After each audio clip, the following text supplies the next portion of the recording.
I try to be as real as I can. If I make a mistake, I own it. And, the guys will make fun of me and we'll joke back and forth. And we just have that relationship where I take my job seriously, but I'll take myself seriously.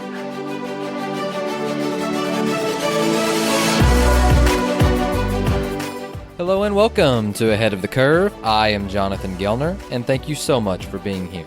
This episode is brought to you by Baseball Cloud.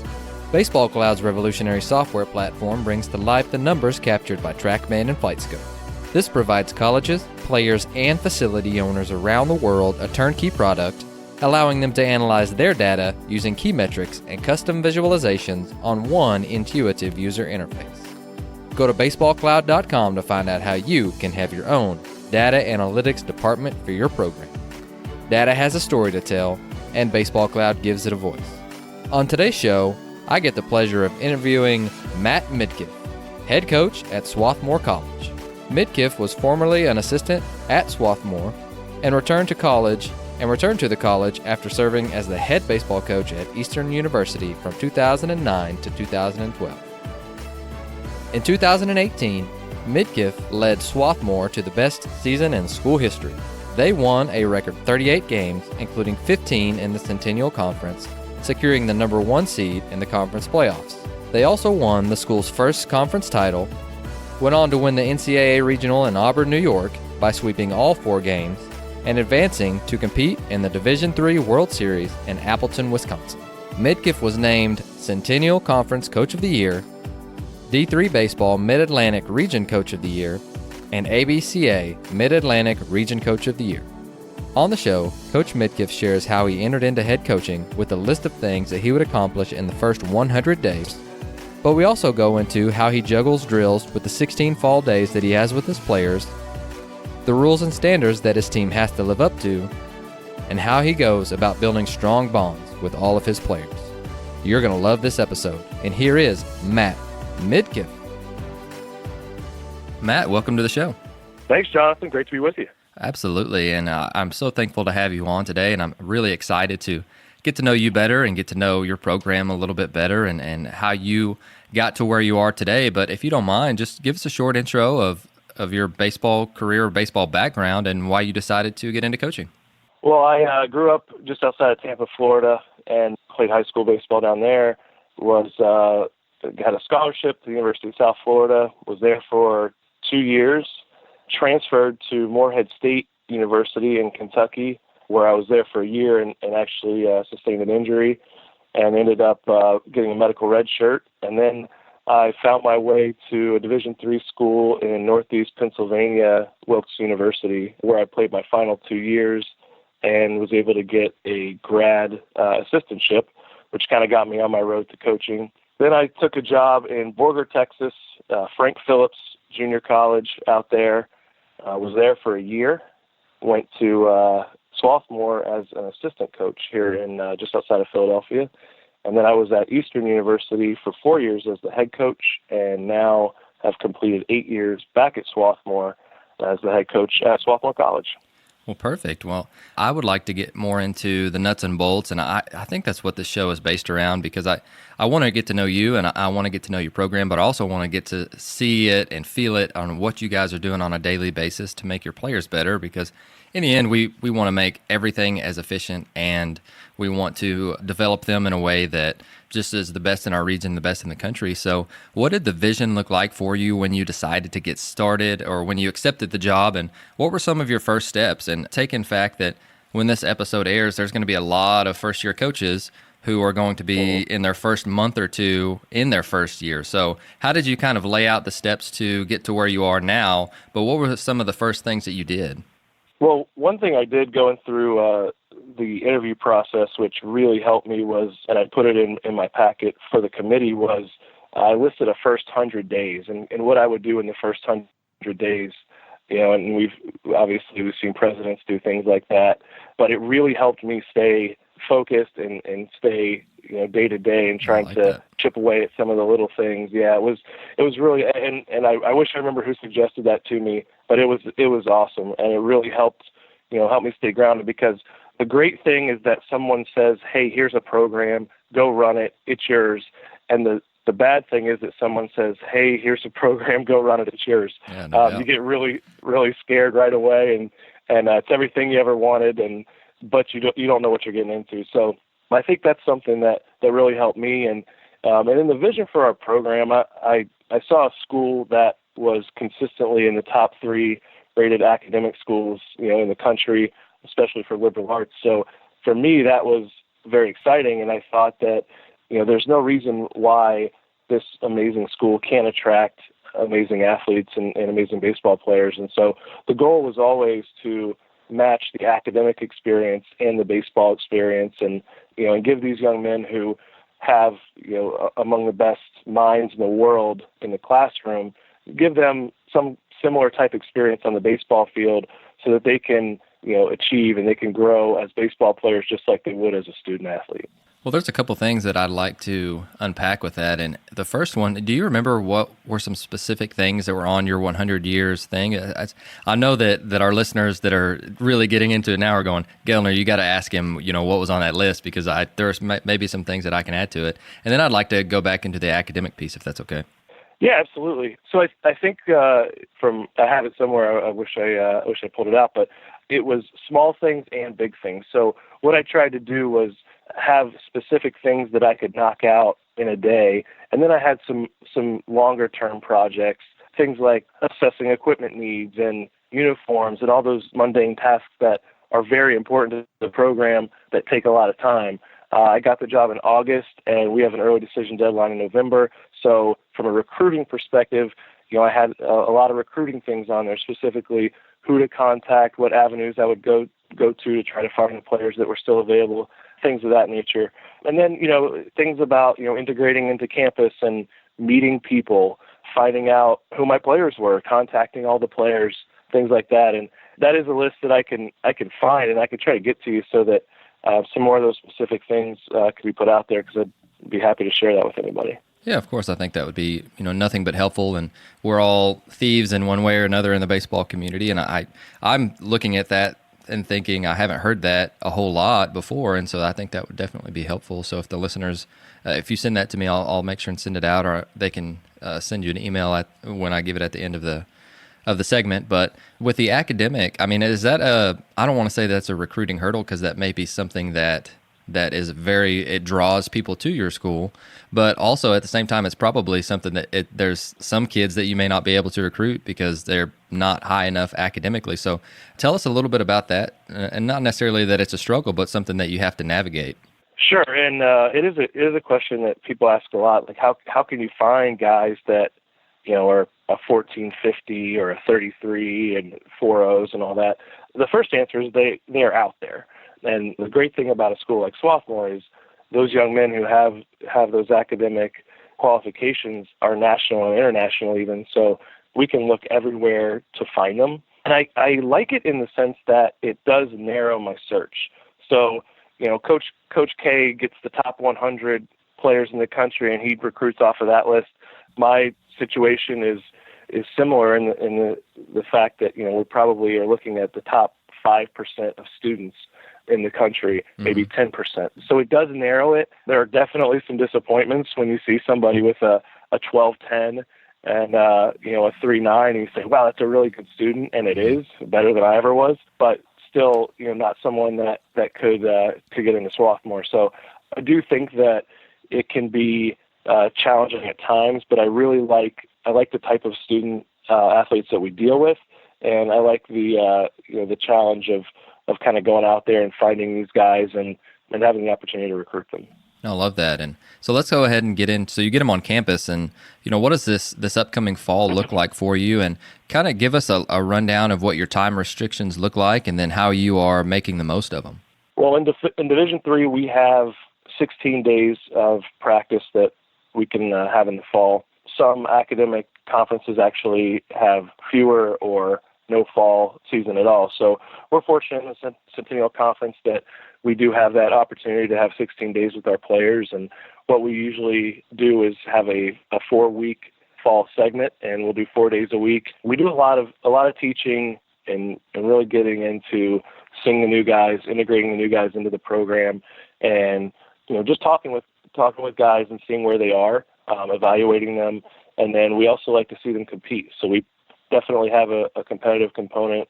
And we like to split basically our days into, teaching, practice piece, and then a competitive game piece, so that we can see guys. We're having guys that committed to us in October of the previous year, seeing them again for the first time. So it's, just trying to refresh our memory on who these guys are and seeing how far they've come since the last time we saw them.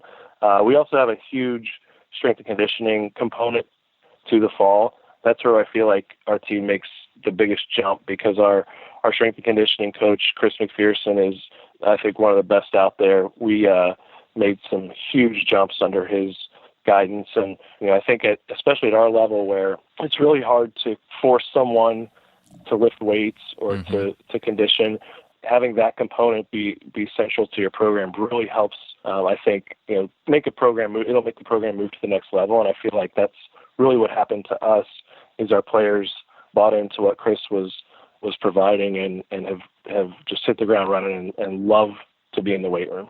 Oh, definitely. I think that's something that is huge for every program. And so you get your 16 days, and that's not a lot of time. And we get them an hour a day, all fall, all encompassing whatever we want to do in that hour that involves a baseball.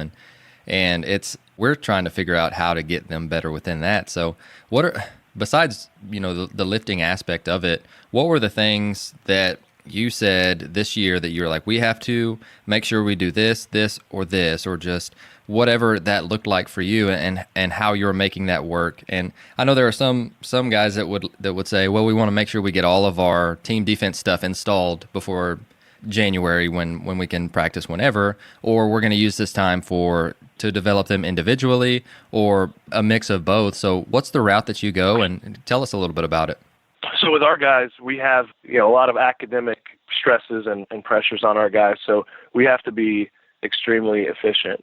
And I love a good drill just as much as anybody else, but what I came to realize is that the more we can just play baseball, the more we can have live pieces in our practice and read balls off the bat and see live pitching and things of that nature, the better we're going to be, and the more targeted type practice time we're going to have. And so we don't have guys fielding with small gloves or doing a lot of drill work, and we used to.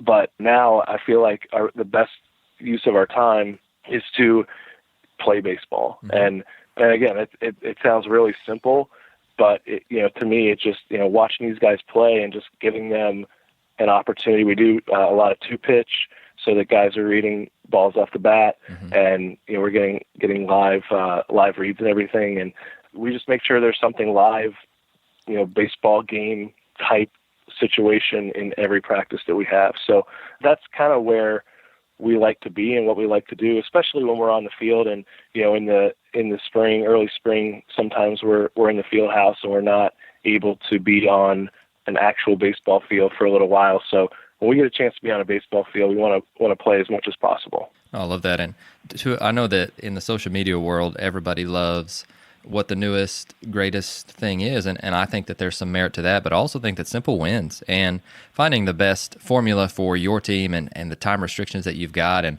there, it also depends on what level and where you're at, as far as, are you a coach, are you a trainer, how much time do you have, and it all. We want to make it simple, and we want to let them go and not have to think about it too much and go compete and go win. But we also want to put them in the best position to win. And sometimes, I think a lot of times, simple can definitely do that, especially when you got them for 16 days. You probably have a decent idea of who your guys are after that time. After you see them in their recruiting season, and then you get them on campus, you can fairly evaluate them fairly well. And so after your 16 days, do you guys have meetings or anything of, hey, and when is your 16 days? When do you take that? So we start ours second week of classes. We actually have a fall break that comes about 6 weeks into the semester. So we like to get it finished before the fall break, let them take fall break to kind of rest their bodies a little bit, and then we ramp up our strength conditioning piece after we get back from fall break. So we hit it second week of classes, let the guys have a chance to meet each other right away and be integrated as a team as fast as they can. And then we definitely talk with them and stay with them just kind of checking in on everybody throughout the rest of the fall. One thing I'm blessed with, having the guys on my team, the work ethic is unbelievable, and I'll probably mention that a few times as we go. But you're talking about high achieving students that, like I said, are oftentimes the top 10, 5, 1%. We've got a valedictorian on our team.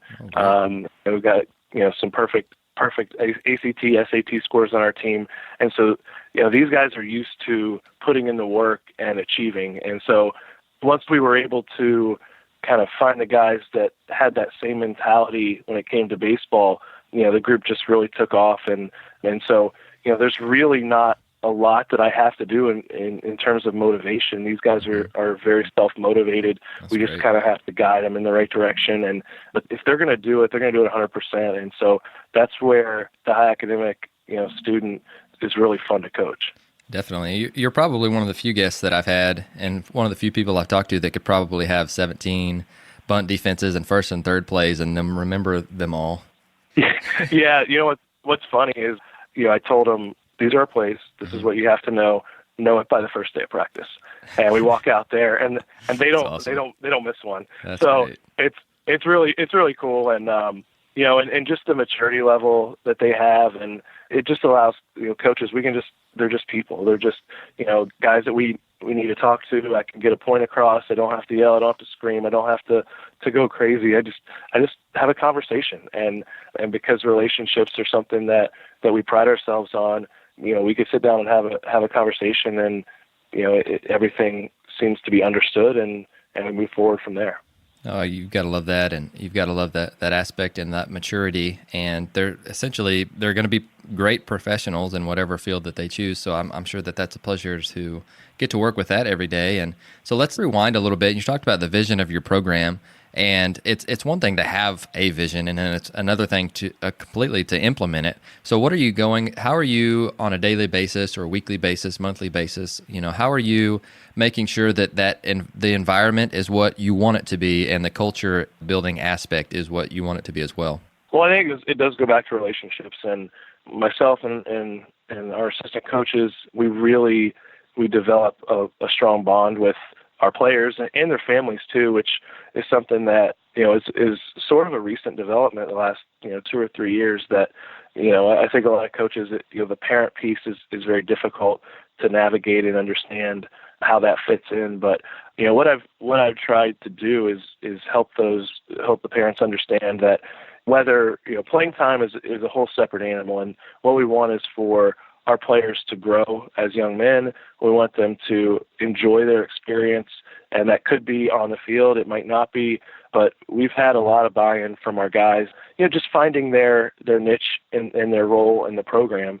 And I think that has, the parents have been able to see that, my son is thriving. He's enjoying it. And sure, everybody wants to play shortstop and bat third, but this is a really good experience, and he's able to grow and mature and work as a member of a team and achieve. So, we've really tried to bring a family aspect into what we do and let everybody understand kind of where we are. I try to be as real as I can. If I make a mistake, I own it. And, the guys will make fun of me, and we'll joke back and forth. And we just have that relationship where I take my job seriously, but I'll take myself seriously. So we really enjoy our time together, and I don't want that to be lost in the fact that, we're trying to win baseball games and all that. But but I really think that if we put the relationship piece and we enjoy our time together, that good things are going to happen. See, the whole time that you're talking about these kids, the whole time I'm thinking of them calling me out for some mathematical problem that I would probably get wrong on the fly. But no, or they'd be like, Coach Gilner, you said this last week, and I'm like, yeah, probably did.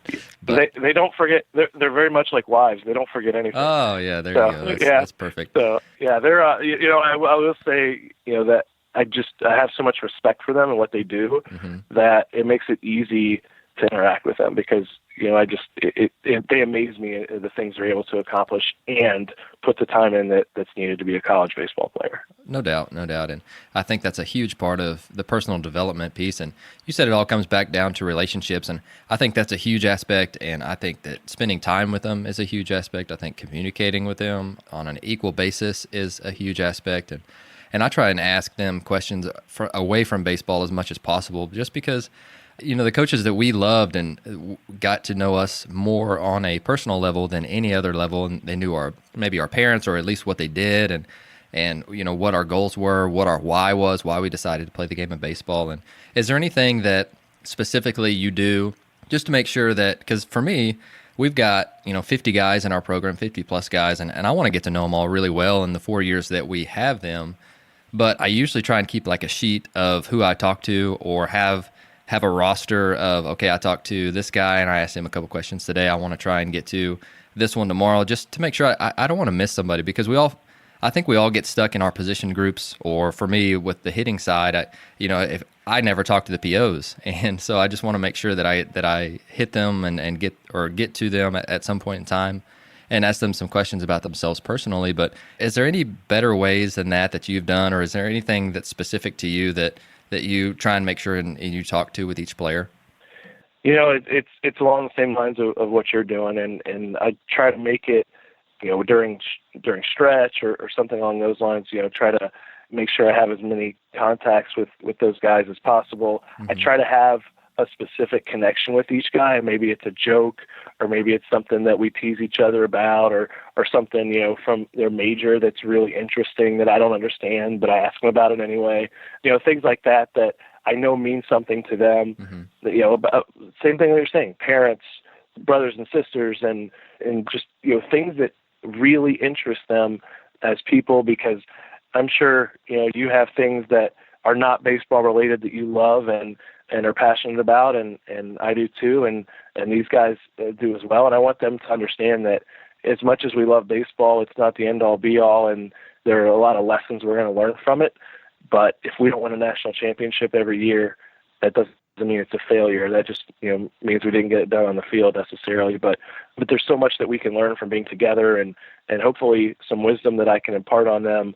Even though they're way smarter than I am, I'm older, so I've made those mistakes, and I can and try to guide them, when it comes to those certain things. But yeah, I think that's it. Just as long as you're intentional about having a specific interaction with those guys on a daily, or as often as you can basis, I think you're doing it right. I love that, and I love that, getting to hear, because everybody's a little bit different in how they approach that, personality wise, and the guys that they have, and I obviously it is coming across very, very heavily that you love your players, and that's a word that I probably wouldn't use my first couple of years of coaching, but I think it's stronger than the connotation that it sometimes gets. But another thing that I really like to do just for the players, because the fall especially, and even during the season at times, things can get a little bit, they just get tired of the same routines over and over. And so we like to integrate different competitions just to heighten awareness and to get them back engaged on what we're trying to accomplish. So especially with guys that are as competitive in the classroom as your guys are, what are some different competitions that you do, and just kind of walk us through that? Well, we have a few. A lot of stuff actually happens with our strength coach. They do, a lot of, sprint type relay stuff and competition when it comes to that sort of thing. We like to have, I think I mentioned before, but we like to have a live segment in every practice that we do. So we will have at least one hitter or one pitcher throwing in every practice. And what we'll do a lot of times, we'll have a challenge at bat. And so we'll take our best pitcher and put him against our best hitter, and 2 outs, man on second, let's go. And the guys really get excited to see, basically the dudes go against each other. And so that's been a lot of fun when we challenge each other that way. We do a 27 outs segment where we have to do 27 in a row to finish the day.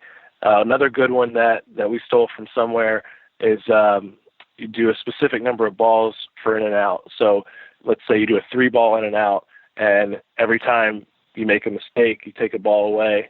And if you don't complete it with the ball remaining, you have to start over again. So that's a good one for focus and just having the guys, really lock in and encourage each other to hit the cut and to do the right things from a physical standpoint. So that's a lot of the competition stuff we do. But like I said, the main thing that we like to do is have our guys play in as many game situations as we can against each other. No doubt. I think that's really good. And for some reason, I don't know why kids love 27 outs or 21 outs in high school, but they absolutely, like, it's something that I think a lot of people do, but it's something that the kids are like, yeah, like this is, so whatever guys, whatever floats your boat. But that's really good. And something that another thing that I really like, and something that you may not have to deal with a ton, but it may be a different deal with, but what are some of the different standards that you guys have and some different rules? And I know that a lot of our guests have talked about academic and how much it means, and you may not have that problem, but what are some of the different things that basically your line in the sand of, all right, guys, I love you. We want to be very close, but these are the couple lines that I'm going to draw that just to make sure that they understand how to be a young man, how to be a young man in your program, and how to set them up for success in life. But what are those for you? It's very, very simple. It's just always do the right thing. And, I trust that, because I know their parents, I trust that they've been raised the right way and that they know what that means. And you're right. Fortunately, we have very few issues, when it comes to our players. And because these guys are, they see the bigger picture. They understand that a degree from Swarthmore changes their life and sets them up for success. And so they, they're their own parent a lot of times, and they stay on, whether it's academic or social, they're doing the right things. And so we just talk about, a lot of times it's more of, let's just talk about the work ethic that we need and the type of, the time we need to put into doing what we need to do, time management, things of that nature. But, like I said, I'm really fortunate with these guys, and they stay on each other, they support each other, they guide each other. And so for me, it's just, we want to make sure that we're doing the right things when it comes to being on time and coming to the field ready to go and being focused on baseball. Issues we've had in the past, which is, it's kind of funny, but it would be that guys were still focused on their academics and weren't able to put that behind them. So we talk about, being present, being where we are, that I want them to be the best student they can be and focused 100% on academics in the classroom. And then when they get to the baseball field, that role reverses and they're 100% locked into what we're trying to do. Perfect. I like that. And again, it's different for every program. So I love getting to hear that aspect of it from you. And another thing that I love, and that's development within your coaching staff. And, tell us a little bit about your coaching staff. And I also want to know, so whenever you're an assistant like myself and like you were, you someday dream of moving up a level or being a head coach someday, and just essentially maybe even just really getting really, really good at your position group. So how are you helping your assistants grow? How are you understanding their needs and wants, especially just as far as being the head coach of a program and understanding your coaching staff? But how are you helping them grow? And is it something that you're very intentional about on just we're going to go to clinics together basis, or we're going to do these things together? Or it could be something as simple as, hey, this is a head coach moment for you, and this is something that I've dealt with, and this is something that you may have to deal with in the future, or just anything like that, because I'd love to hear your thoughts. Well, one thing, even when I got my first head job, I was 26 years old, I always felt like as an assistant coach, you just want ownership. You want to be able to have your piece and do it as well as you can and be creative and try things. And so my first year at Eastern, we weren't very good at all, and it was a learning situation for all of us. But on my staff, I had Mike Santello, who is the recruiting coordinator at the University of Pennsylvania now, and Dave Lorber, who was the recruiting coordinator at George Washington for a long time and just took the job at Stockton University. Mm-hmm. So those guys were on my staff, and that was their first job. And so what I was able to do with those guys, and I think it's tough as a head coach sometimes because we want to have so much control over everything, is I told those guys, here's your job, go do it. And with the understanding that they were going to make mistakes, I was going to make mistakes, and that was kind of part of the deal.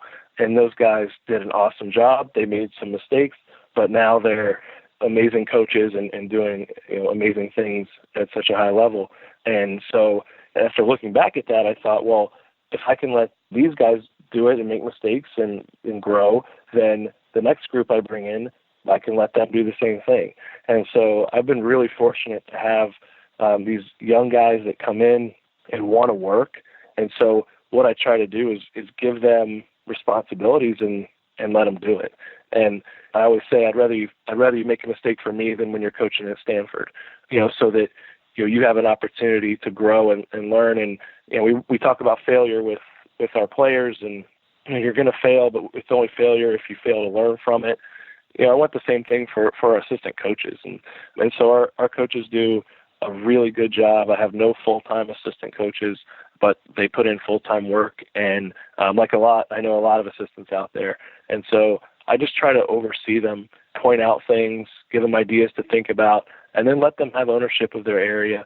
I turned over the offense 2 years ago, and this past year we led the country in hitting, and after I stepped back. So Coach Brian Booth will never let me hear the end of that, but no doubt. But that's okay. I think he does a great job, and our kids respond to him, and so the best thing for me is that he owns it and he does a great job, and now we've got some consistency there, and now I can focus my attention other places. So yeah, I try to guide them and just be really understanding of the position that they're in, because that's kind of what I wanted when I was an assistant, that because I wanted to conquer the world, just like most young assistant coaches, and so I think that energy should be encouraged, and just try to throw some things out there, guide them, but let them use that enthusiasm to affect the program in a positive way.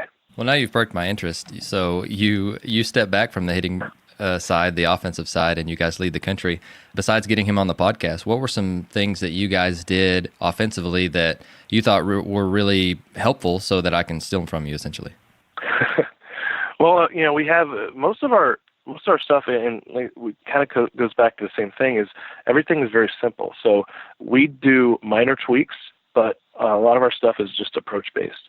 And so we talk, obviously, with high level guys, they can really think through at bats and think a plan at the plate. And so we use that to our advantage.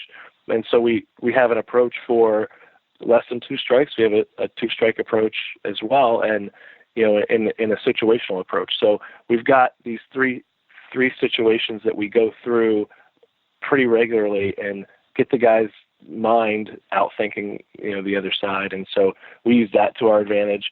We hit a lot. We challenge our guys. Challenge BP is something we do a lot, where we're mixing pitches, and it's not just feel good BP, which can be frustrating, but it's something that definitely works, and it definitely gives these guys a chance to be challenged, and that's what we talk to them about, is you didn't come to Swarthmore not to be challenged, so you'll be challenged in the classroom. We're going to challenge you down here, and it's sink or swim, and eventually they'll all swim.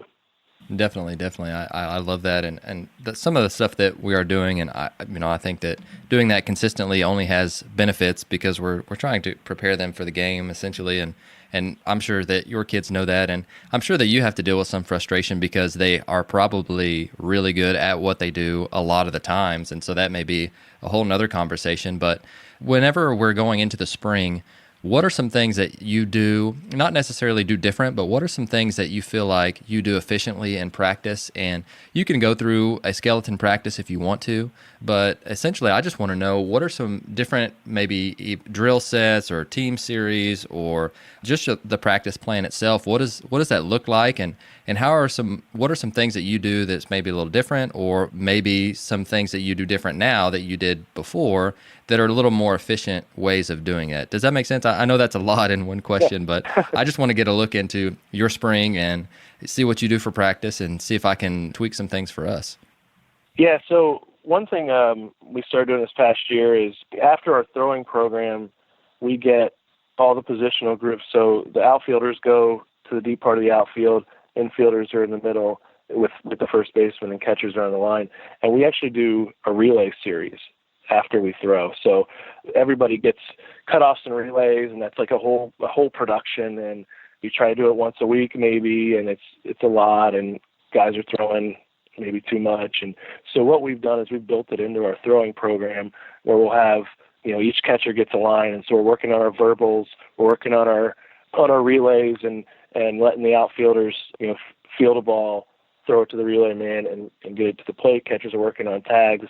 And then, we do, 5 or 6 of those. So we do cuts and relays every day. It's something that, drives coaches nuts when a guy doesn't hit the cutoff man. Well, we don't give our guys any excuse because we put it into their throwing program. So that was one thing we implemented that I really liked, and we were pretty good on our cutoffs this year. Another drill we do that I said I don't like drills, but I love this one. With the team drill, and we call it the Terminator, and there are various aspects of it or various different ones we do, I guess. But it involves the whole team, and it's something that can be done with a single coach, which I think can be helpful to to a high school coach or a college coach if the assistants get there late. So we hit a ball to the outfielder, all the outfielders are in left field. They throw the ball to the plate.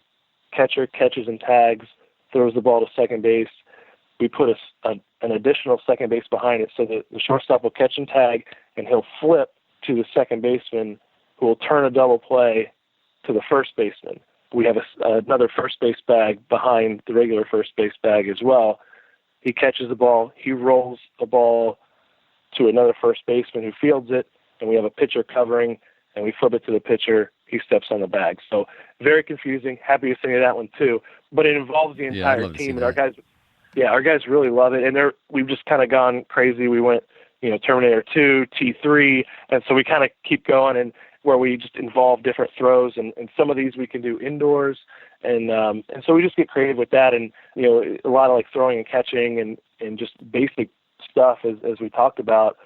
Sometimes simple can win, and throwing and catching is the main part of the game, but it gets everybody involved. The guys get hyped and trying to do them as perfectly as they can, which is I think is part of the deal, trying to get everybody fired up and having fun. And then the main thing with our practices are we do a lot of repetitions. So we're doing a lot of ground ball work, a lot of fly ball work. We want to get as many reps in as we can early in practice, and then we go to our BP, which what we've done with BP, I think that is pretty cool that people might like, is each round we have a defensive focus as well. Okay. So round 1, infield in. Round 2 is double plays. Round 3, we're throwing across, and round 4 is diving plays or something like that. So you give guys a focus. Outfielders, they'll have their own focus as well. So the live balls off the bat, there's something they know they're doing on every ball that's hit. And to me, that makes it better as the guys are trying. If the hitter's practicing infield in, well, let's have infield in and have them hit the ball through the infield and have our fielders be able to make those plays. And then, usually we finish our practice with that live segment. So we'll have arms come out and throw. One thing that I think that has really helped us is the guys that may be more so on the bottom of the bullpen list will throw live regularly throughout the year. And so one story I think that would be, great to share with other coaches, we had a guy who was, came in at 78 as a freshman. He was throwing live to hitters, but wasn't really pitching much in games. And he bumped those like 81. We're like, okay, we can maybe use him. It has his appendix burst, whatever. He has to get surgery. Next year comes back and he's 87 and drive line, that sort of thing, but worked really hard. And he said that having those game situations in the fall or in the spring where he wasn't just throwing bullpens, he was throwing live to hitters, really helped him mentally. And so when he got the physical piece to match up with that, he was ready to go. In our World Series year, he set the record for saves and pitched in the Northwoods League this year. So he's up to 91 last I checked. So the development piece doesn't stop, and your hitters can get good reps off of arms as well. So that's what we try to do is keep guys in game shape, because you never know when you're going to need them. And also we want them to continue to develop and not just throw a side bullpen, once a week and call it a day. I'm right there with you. And I thank you for sharing that, by the way. Absolutely. So especially I've got some lightning style questions for you that we're going to end with. And these are especially good, but they're kind of quick hitters. I guess since we're on the offensive side, we can say quick hitters, which would be fairly apropos. So whenever this is airing again, it's going to be in around October-ish. And there's going to be a ton of coaches that are going to be in their first year or their first year head coaches, or we can even talk about assistants wanting to be head coaches someday.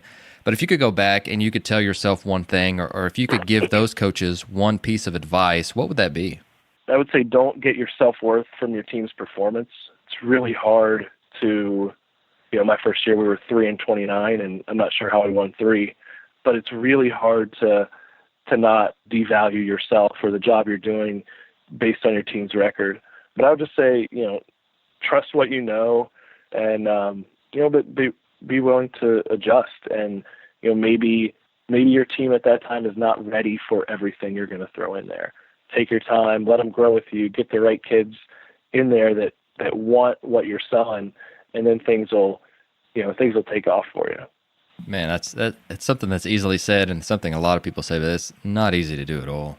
I tell you, yeah, it's hard when you're everybody can, look up, how good you are at your job, and it doesn't make it easy, but you just have to trust that what you're doing is right, and if you make it a relationship first business and not about the winning, but about the kids and about them having fun and learning and growing, then you'll get the same benefit that they will. Definitely, I'm right there with you, and. When it's a little harder to say that after a tough loss, but it's something that I wish I had known earlier in my career. And again, I'm not a head coach, and maybe someday, but it's one of those. If we judge our whole self-worth by the scoreboard, and I actually had Chan Brown on earlier this year, and they're the high school national champions in Parkview, Georgia, and he said the same thing, and it was just something that hit me, and somebody that's that successful that does that and rarely loses that has that, and you're saying the same thing, and Tim Corbin saying the same thing. I mean, success leaves clues, and I know I mentioned quick hitters, but that's something that I'm extremely passionate about and something that I have to work on consistently because we're all competitive people and we put so much time and effort for so little money that we want to be successful, but if we're measuring our success just based on the scoreboard, that it's like you mentioned, it's something that we're going to have years that aren't going to be as good as others, and it's something that we can't do if we want to be consistently there for our players. But another thing that I'd love to hear what coaches are learning, and so what's something that you've learned lately that you're really excited about? It's kind of this idea of kind of a failure work. And so what that means is, take a skill that's a little bit above the level of the player and make them attempt it until they get it. So whether that's velocity situation where they get blown away by 90, we're going to work our way up to that where we can hit that. And whether it's defensive play that always seems to be something that's a little over their head, could be location percentage for a pitcher, whatever it happens to be that player's struggling with. We try raise the bar on them and make them get there. I had this idea of kind of, and we're going to try to implement it, but kind of a video game style.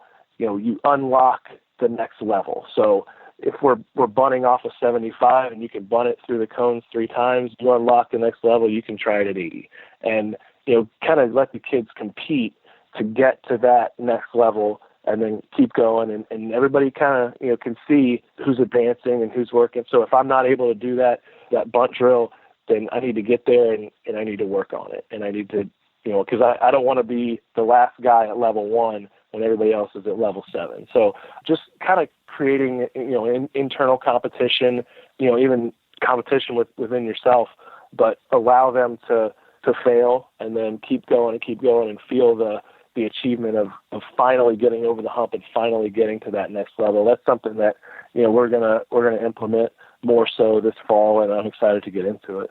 Well, and I'd love to brainstorm with you because that's something that it's really not easy to do. It's fairly a daunting task, and I'm sure it's a fluid document that changes from time to time. But really, that's why.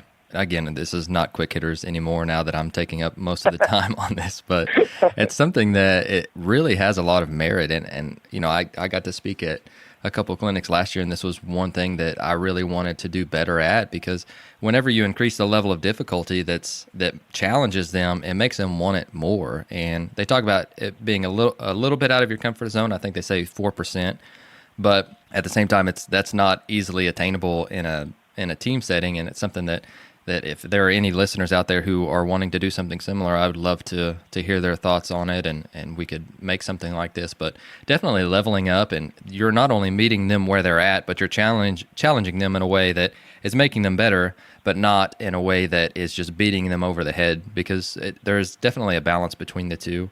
And again, sorry for taking up so much time, but that's something that I love to hear, and I'd love to continue this discussion as we progress. But another question that I love to ask, because this is a specific drill question, is what is something that you guys do in practice that your players love?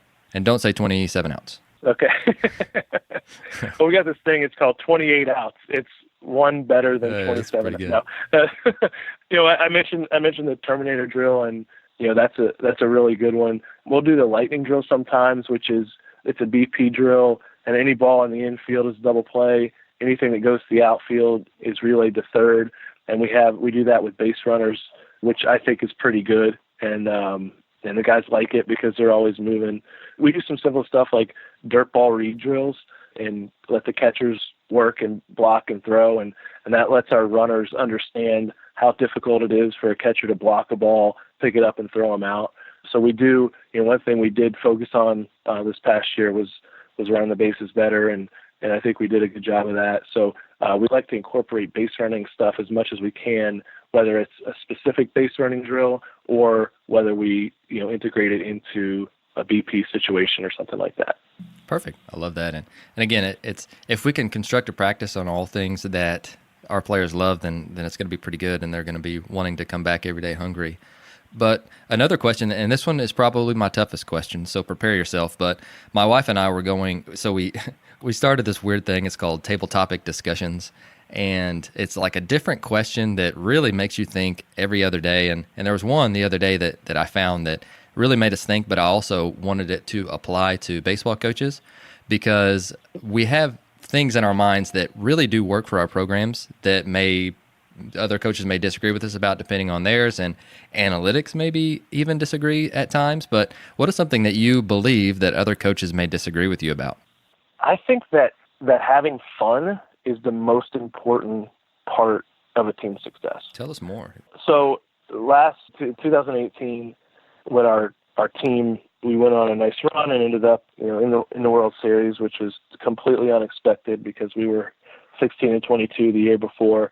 We're playing against Southern Maine in the regional final, and this is a story I tell recruits, because you're either going to love to come here or you're not going to want to come here at all, and we kind of like it that way. Mm-hmm. So we have a reliever named Zach Gonzalez, and he's a lefty submarine guy. And when Zach enters the game, it's bases loaded, 2 outs. They have a lefty hitter up, and we're up 6-3. It's the 7th inning. And so we're trying to get our closer in to throw the last 2. So we're trying to get through this inning so the closer can come in and finish the game. And so Zach comes up. It's 11:59. He enters the game. He gets the out, ground ball to first. Clock strikes 12. As he's running off the field, our guys start singing happy birthday to him. And I was like, I grew up in Baseball Central, Hillsborough County, Florida. Mm-hmm. We're talking major leaguers, high-level baseball. And my team is 6 outs away from a World Series, and they're singing happy birthday to our guy running off the field. Mm-hmm. But as I looked at them in that moment, they were having so much fun. And they were really they were just like, this is a game, and we're playing it, and we're having fun. And at that moment, I realized that's why we're here. We're here because they are having so much fun. Because we weren't the most talented team that we were playing. They were playing, Baldwin Wallace and Cortland and Southern Maine. And these teams are unbelievable teams. And, I think we outfunned them. We had more fun than they did. And I really believe that when kids have fun, you get their best. And I think that showed as we played, and we've tried to completely implement that. And we want every part of their day to be thinking about the fun they're going to have at baseball practice, not dreading going down there and and getting screamed at or getting yelled at, and we don't want that. We want the kids to go out and have a good time and really enjoy this experience. I get it. Perfect.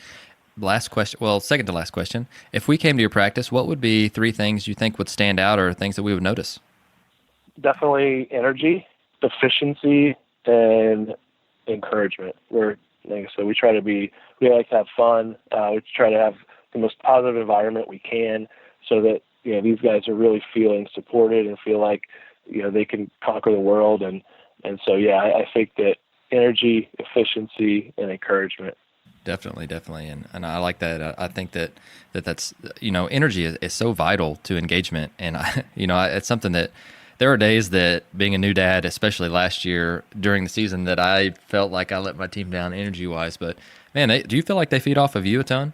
Oh yeah, absolutely. I get my excitement out with umpires, not with my team. So they really dig when I go after umpires at times, and they thrive, I think, on my energy and our assistant coach's energy. And like I said, we try to really push the fun and the excitement of playing a game and getting the opportunity to go out there and do it. And our guys usually don't disappoint.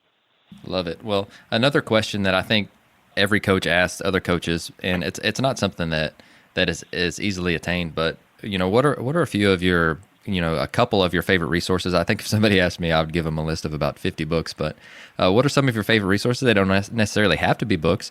Could be websites, could be people, but what are some things that have changed your coaching career, or something that our coaches can go find and help them better themselves? I'm not going to give you anything that hasn't been said before. Obviously, like the ABC stuff is fantastic, and Twitter has just become so great for sharing information. The thing I like to do the most is just talk to guys on the road. I'm fortunate to, a lot of the events that we attend are, there's Ivy League coaches there and Patriot League coaches there and guys that I really respect. And so, my advice is just, if you like a team and if you like something they do, seek that coach out, because we're all willing to share. When I was first at Eastern, I had the opportunity to work Maryland camp, and when Eric Bakich was there, and I was just amazed at the level of energy and enthusiasm he had, and so I stole a ton of his stuff and used it with our team, and so I do think that the best resources are the guys that are sitting next to you at events, and just this summer I have a whole list of things that I've learned from the guys that I've talked to. From a book perspective, this is not a coaching book that you're going to learn much from. But I read the Josh Hamilton book, Beyond Belief, and I think whether it's from a faith perspective or just understanding how important the game can be and how redeeming the game can be, and that's kind of what I took from that book. And if anybody hasn't read that book, I think it's pretty amazing to see kind of his journey and what he went through, but also how baseball can be a light for people and can really pull people to succeed and to give their best, and how important it is that we get the opportunity to be around that game and use it to inspire people. Well, perfect. Well, Matt, I appreciate your time today, and man, it's been an awesome conversation, and it's been one that I've been really intrigued about, and I loved getting to know who you've got and type of players that you guys are recruiting, and what you're doing to make them better. But if our listeners would like to get in touch with you, I know that there's a couple of things that you mentioned that you wouldn't mind sharing. What would be a way online that they could get in touch with you? On Twitter, I'm at Coach Midkiff on Twitter, MIDKIFF, and if anybody wants to reach out, I'm happy to share any of my stuff, and would enjoy doing so. All right. Well, I'm just going to open up the mic for you. You've got an open mic to tell our listeners anything that you want to. And so is there anything that you would like to tell our listeners before you go? The only thing I would say from a last piece of advice would be, don't let the desire to win keep you from enjoying the daily interactions that you have in the game. Don't get to the end and look back and wish you would have had that conversation or hugged that guy and encouraged him, because, the job that we get to do, a lot of people will do for free. Some do it for free. And so I think we should feel very blessed for the opportunity to impact young people and do it in a way that we love.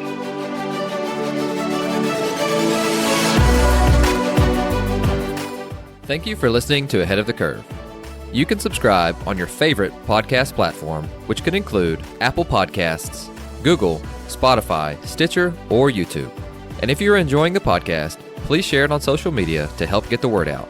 Once again, thank you for joining us.